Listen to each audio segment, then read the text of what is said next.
Apa hukum tengah-tengah kita sembahyang tuan-tuan, tiba-tiba kita tengok dalam poket kita ada semut mati, sah tak sah solat kita?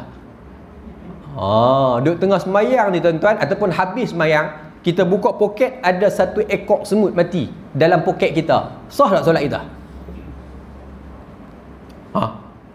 Ustaz, ni soalan yang tak patut ditanya Ustaz.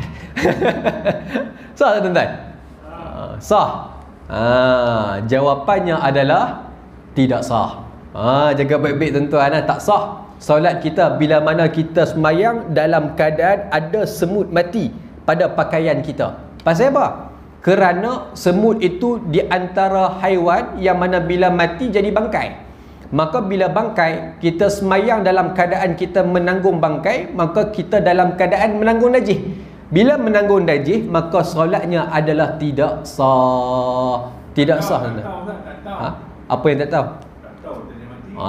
Tak tahu dia mati, tak apalah. Maksud kata bila kita ketahui, ni cerita bila kita ketahui benda kita tak tahu, ni terlepas daripada qalam lah.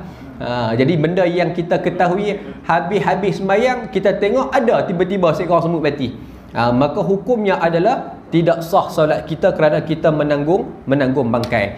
Dia relate dengan kisah yang baru-baru ni yang Ustaz Muhaizat mengeluarkan tentang persoalan hukum bagaimana solat kutu mati atas kepala kan. Bagaimana tengah solat ada kutu mati atas kepala. Contohlah sebelum dia sembahyang dia buh ubat kutu kat kepala dia.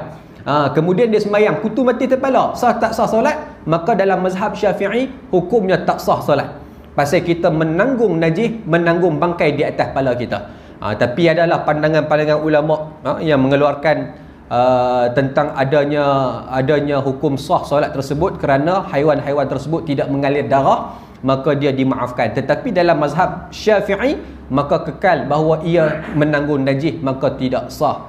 Kerana dalam bab haiwan kecil ni tuan-tuan, kutu ke, semut ke, lalat ke, ni di antara haiwan yang tidak mengalir darah. Jadi bila haiwan yang tidak mengalir darah, bila masuk ke air yang tidak cukup 2 qullah, kan, contoh air minuman saya ni, contoh ada semut mati dalam ni, maka bila kita semut mati dalam ni, adakah air tersebut mengubah menjadi air mutanajis?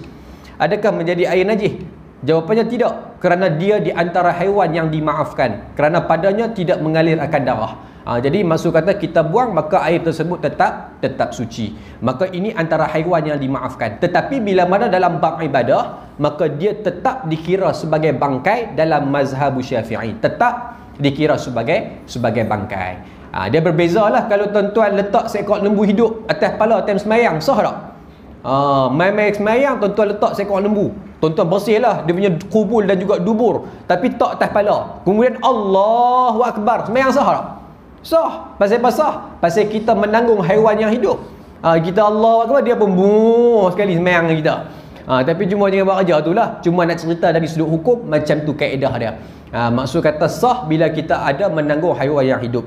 Tapi bila menanggung haiwan yang mati, maka dia dikira sebagai kita menanggung bangkai.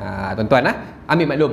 Sikit-sikitlah kita kongsikan berkaitan dengan hukum fiqh. Pasal relate dengan kisah yang cerita baru-baru ni ataupun tentang media sosial kita sekarang ni tuan-tuan.